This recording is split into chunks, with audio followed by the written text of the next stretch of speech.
FinTech, from Ravi Menon's speech yesterday, he made an interesting observation from history that when cars were introduced, the number of accidents went up.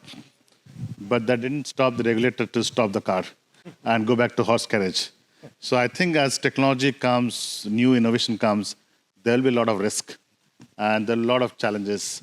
I think as collective wisdom of three of you, we're going to explore some of the opportunity in your respective market to allow innovation and FinTech to succeed.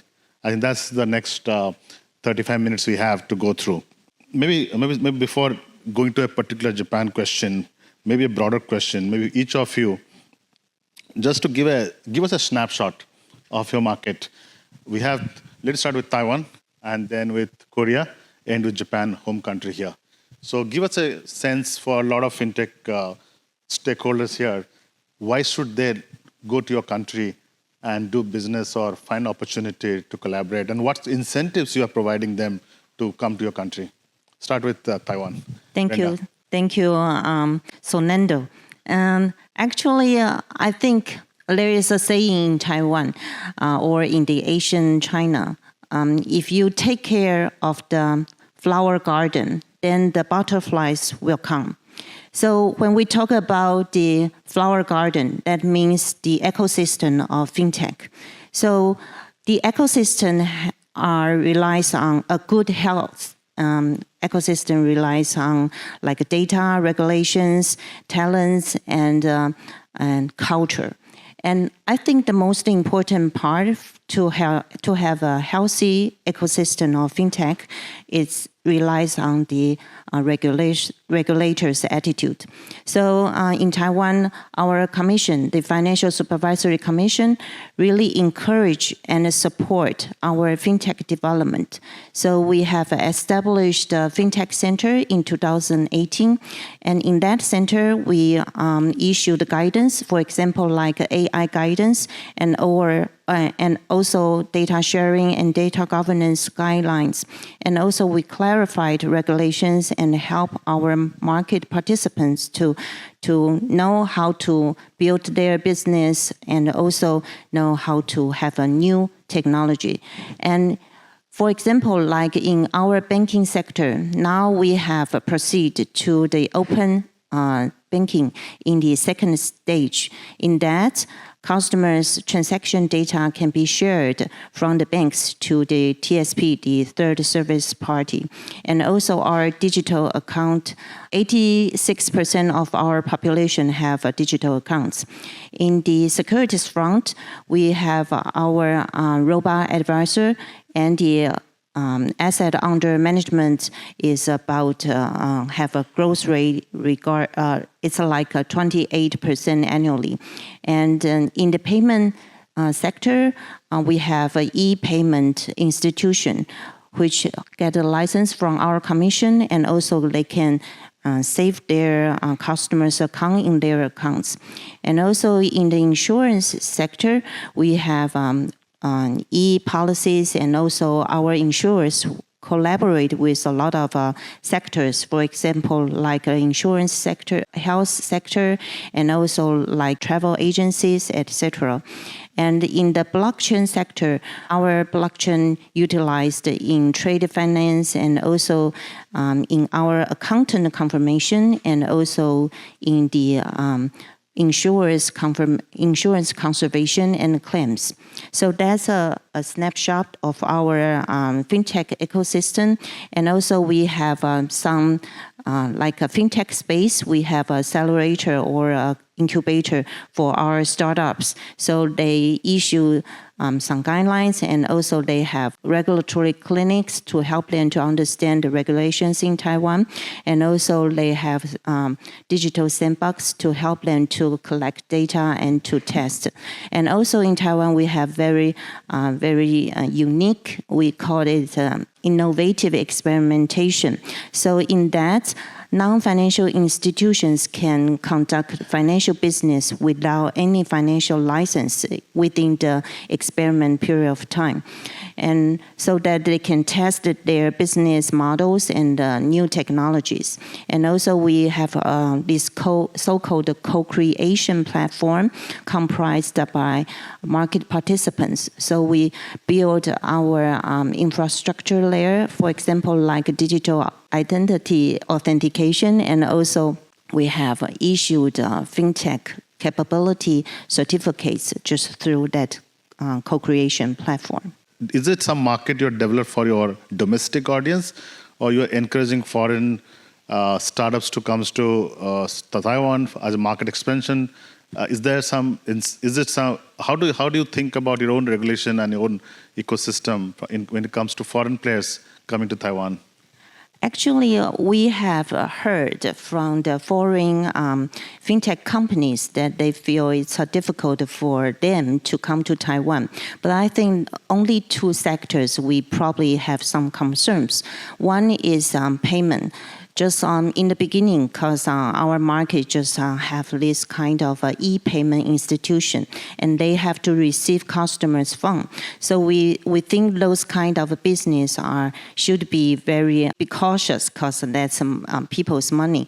So, and also we'd like to really build up our own e-payment institution. So at the beginning, some foreign payment system, they probably don't know that e-payment institutions in Taiwan, they have to have this some kind of obligation to follow very rigid regulations. So that's the first sector. And the other sector that we have concern is virtual asset. So in the beginning, we don't think we didn't see the inner value of virtual currencies. But right now, last year, our government has designated our commission as the investment type and payment type virtual asset regulator. So last year, we have issued a VASP, the Virtual Asset Service Provider guidelines. And we want to have this kind of a sector to be self-regulated and to create their association. And also we have seen some values from the Web3 and also the real asset tokenization.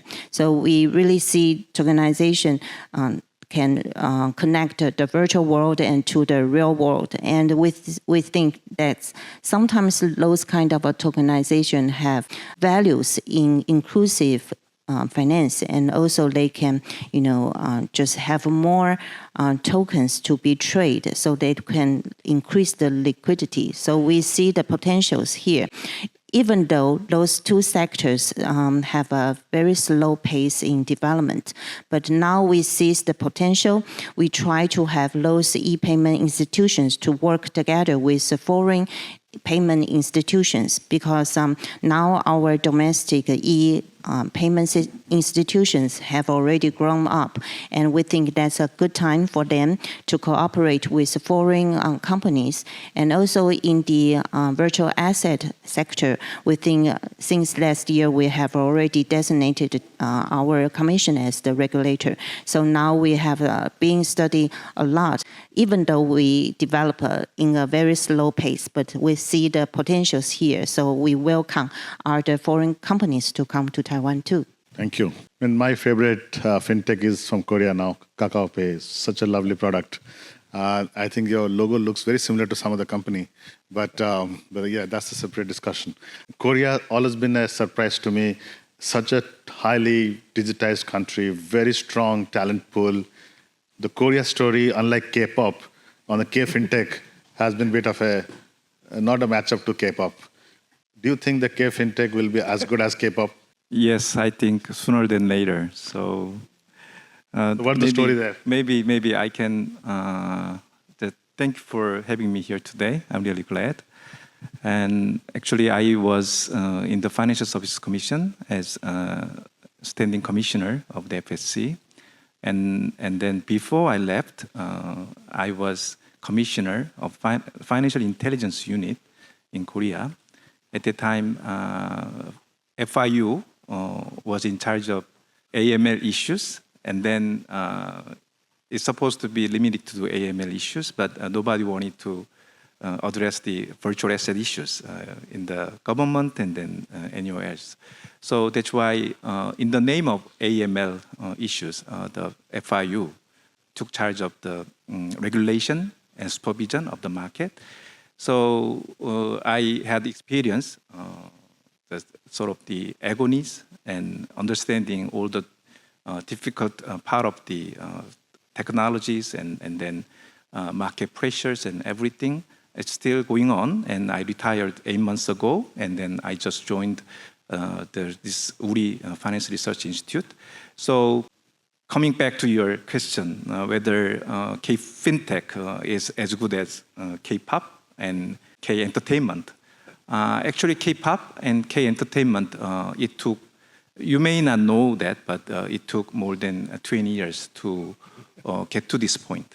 And the financial sector, of course, the Korean financial sector has been trying to just catch up with the pace of the development of our K-pop and K-entertainment. But I'm quite positive on that side because it's a matter of people. So we have a lot of good people, and more importantly, who are globalized and then who are good at technology. So in the context, we have a lot of resources, not only from the market, but also from the government. So there is a will that the government is going to promote in many aspects of this digitalized society. So, and then sometimes you must have been surprised to see all of a sudden K-pop, K-entertainment. And then someday you will be surprised by K-FinTech and K-digital. And that's what I hope. And even I'm outside of the government, I'm trying to promote on this side. I think, like me, many have a perception that Korean market is tough for foreign entity to get in. How true it is? I think it's mainly because of maybe cultural and language barriers, cultural language issues. And the thing is that you have to admit, in a sense, that in terms of our communication, it wasn't natural when we speak Korean. Mm-hmm. So that must have been some sort of issues that foreigners approach Korea and discuss with Korean regulators and policymakers. So I think that's something that the government should be mindful and provide more communication opportunity to promote the digitalized our FinTech finance in Korea. That's what I think. Well, Sasaki-san, home country, Tokyo, Japan. You know, the best way to understand how good you are is to go into a taxi. And that's the best place. When you see a lot of this technology company logo, then you know you have arrived. 2 years back, your taxis didn't have any logo. They want to only take cash or maybe some credit card. Look at your taxis, beautiful logos. And the biggest success is PayPay, which is in fact a foreign entrant to your market. What changed in Japan? How could Japan crack this puzzle? Thank you. First, let me indicate the commitment by the entire Japanese government for DX, not just FinTech, because of the lot of challenges which our country has facing, in particular the aging population, lower birth rate. We need to increase our efficiency, so productivity as well. So that's a firm commitment by the entire Japanese government for FinTech, DX, and other new technology, including this startup. Second, for JFSA, which I used to work until 2019, dealing with a number of supervision and policy issues, including crypto inspections and supervision of a number of crypto after we introduced the new legislation. So JFSA has been committed to the FinTech going back to 2015. I remember the first time we indicated our policy, annual policy, FinTech, I think it's the verge of 2015. We indicated FinTech is very promising for the benefit of the population and also the wealth of the people for the development of the economy. So JFSA has been committed from already going back to 10 years ago to encourage FinTech and with proper balance for safety and soundness supervision. So that was the evidenced by the introduction of new legislation for crypto in 2018. This is the first. Japan is the first. Normally, Japan is later, but for this case, for crypto legislation, we were the first to introduce legislation in April 2018, and I was in charge of regulation and supervision. Lots of problems, hackings and collapse, and however, we learned a lot. That's why at the beginning, crypto, at the time, virtual currency, it called, like FATF, virtual currency was defined as a means of payment. Now, not just means of payment, more as crypto assets, assets for investment. So this is a very good example of how JFSA has been committed to FinTech with proper safety, soundness, supervision towards the encouragement of the industry, and also the ultimate goal should be for the benefit of the population. So that's a second. And third, listening to your previous questions in relation to the foreigners, how the foreign companies might be interested in Japan, I think this is not just for FinTech. Again, JFSA and also the entire Japanese government has been committed to make this Tokyo market or Japanese financial markets more global. For years, in Tokyo metropolitan government, the governor Koike-san is very keen has been strong commitment to this globalization of Tokyo financial market for FinTech, and also recently, not just the topic for this symposium, but asset management reform, asset management nation initiative, which is a strong commitment by the current Prime Minister Kishida. Yes. 2 months ago, there was a holistic program to reform of the asset management industry, as well as asset owners, including pensions. And for that, as well, the inviting lots of foreign, non-Japanese, the asset managers and other players to come into markets to encourage more competition towards the benefits of the population. So I like to stress the FinTech or DX, in my view, and probably that's the view of the JFSA as well, FinTech is a tool, not the ultimate goal. It's a tool. So what we should do with FinTech, the ultimate goal should be to achieve the wealth and benefit of the population and the encouragement the economic development for the welfare of full society. That's the ultimate goal. So such commitments have been in place. I think that's behind what you said. And Sasaki-san, let me push you a little further down on this discussion. You know, Japan is sitting with a lot of cash. Please give it to the global community for investment. That is required because the global liquidity, and you have so much of cash, it needs to be invested on thoughtful FinTech, which is doing great job outside in Asian market, at least in Asian market. Any thought of how to unlock the Japanese liquidity to the global FinTech working in Asian market? At least that much I can ask. Yeah, I think that's a very good question. And also that's relevant to the recent initiative for asset management nations. That's true. Still, the Japanese population prefer cash, even though less and less and more credit cards and digital payment, but still cash is very popular. But not just a formality of cash, the lot of money. Yes. That should be deployed for more Growth. Yeah, growth and more fruitful investments, Sure. not just into cash. So that's why the recently, under this initiative by the Prime Minister Kishida, one important reform is new NISA, Yes. Nippon Investment Saving the scheme, which is tax deductible and also which is intended to younger population to invest more into the investment fund trust and not just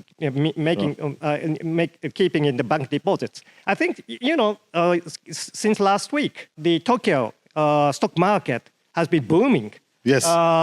Today is a bit declining, but still over 40,000 yen. This is the highest record in our history. So that's one of the backgrounds behind this increase is the such sentiment by the younger population to invest into the stocks and other non-cash instruments. So I think that's, and also the another measure is to encourage the startups, including FinTech. Startup how to finance, provide finance to the startups. That's one of the important priorities for JFSA and also for the ministry under the Japanese government. Absolutely. And before I go to Jay, did you wear denim when you were in FSA? Yes, I used to. Okay, that's good. So, Jay, you heard about Japan unlocking the liquidity for global investment on startups outside Japan. Do you think Korea can do the same thing, or there's a different equation there? I think it's a little bit different question from Korean side. So definitely we have liquidity that is pursuing for lucrative opportunities, investment opportunities. Nowadays, many people are more interested in our stock market. Previously, maybe in 2016, 17, only 6 million people invested in. Actually, in Korea, we have a lot of individual investors. And at the time, it was 6 million people invested in our stock market. Currently, it's estimated approximately maybe 13 million people are investing in stock market, in addition to investors in digital assets. And so definitely we have a lot of liquidity inside, and then also they are going abroad to find more lucrative products. And recently, even Japan and United States definitely, and then especially in the sector of the financial related, fintech related opportunities. Sure. So yeah, as you said, it's a little bit different. But you have good corporates like Samsung, the big LGs. They can go to Asia, to ASEAN countries and invest. Yeah. Do you encourage them to do that?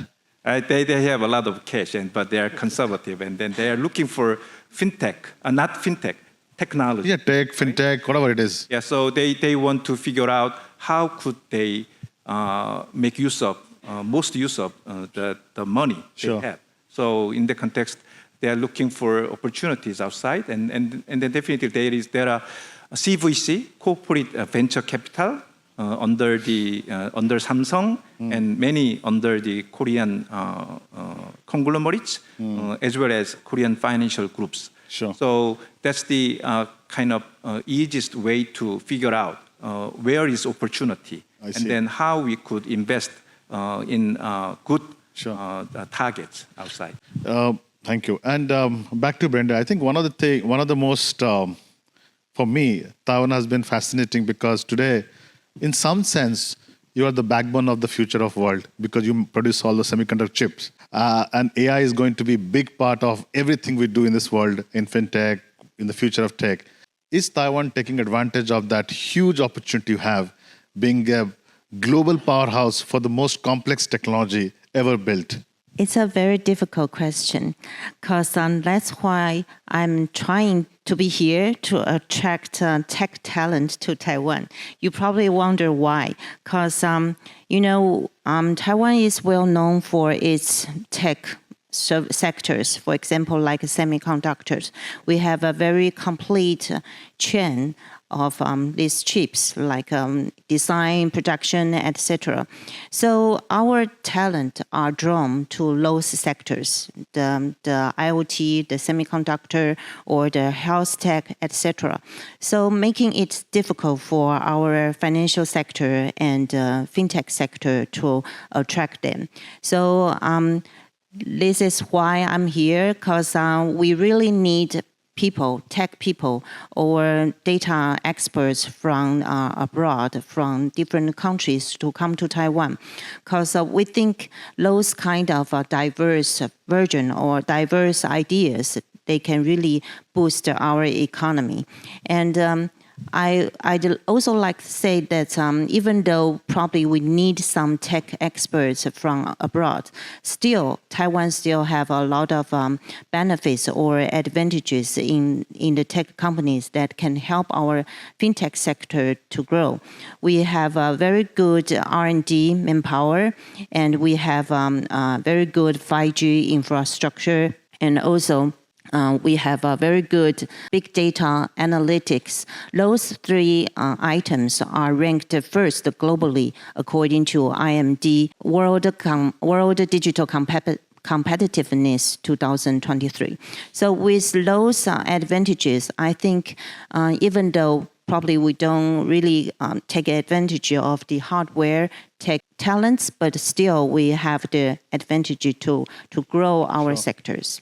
Now, we have little less than 8 minutes. So what I'll do, you are the North Asia in some sense that between Taiwan, Korea, and Japan. You have money, he has a lot of talent, she has the technology. Can you all come together and do something? What can you all do together? Let's start with the money man. Yeah, thank you. I think each country has its own strong point, but I think already we have very sound the base for collaboration. Are you doing some collaboration, or you are still thinking? No, we have already. You have. Yeah, at least for the conventional financial firm supervision among regulators, we have a very strong base. For example, for Japan, we have a bilateral meeting with Korea and also Taiwan. Absolutely. And of course, Singapore. And plus... Singapore is with everybody. So we have, for conventional firms, we have such base for collaboration. However, the challenge is for fintech firm, there is not yet a regulatory framework. Unlike Japan, we have a regulatory framework for crypto, but not yet in other countries. Singapore has, and Korea is trying to create, but globally there are lots of difference. So that's a challenge for supervisors to conduct, to develop such collaboration. But what I like to say is, at least among these three countries, we have a base for collaboration, for conventional, at least for conventional firms, financial firms supervision. And I think that could be developed into the fintech firms. At least Taiwan can give more chips to us. We need all our R&Ds needs a lot of. Let me indicate one thing. We have invited Taiwan's chip company into Kumamoto. The latest. The factory is opened just last week. So the second wave is coming, and more are coming. Thanks to Taiwan. So the world of applications need more chips. So Korea, what can you do? Three of you do together. One of the reasons that I'm here today is definitely participating in this, just the discussion. But more importantly, I wanted to get in touch with the people here in this room, and then in this festival, and then in this time with you, and so I'd like to figure out who could be my counterpart. That's as I said, people is the core of everything. So in that context, I think today we met, and then we can move forward with this kind of the discussion and the understanding. And the one thing that I would like to just mention today, as a former regulator and policymaker, when I was in the government, I was regarded as a market-oriented person. That's what I have heard, at least. And then at the time, the one that I was kind of felt bad was that why government is so conservative, different from the market, different from definitely the fintech and the technology. It's different because if you are in the government, if you have 10 projects, and if you succeed in 9 projects, but if you fail in 1 project, you are responsible. But in the market, in the fintech you can fail in 9 and get 1. 9 or 1 is enough to cover everything. So that's the basic difference between the private sector and the public sector. So what I want to say today is that you have to be patient when you discuss. And so what I'm saying is that we need to collaborate together, but the collaboration is not just from the private sector, it's also from the public sector. Indeed. So this FinTech Festival provides the fantastic opportunity for them. For discuss. Brenda, any thoughts of collaboration between?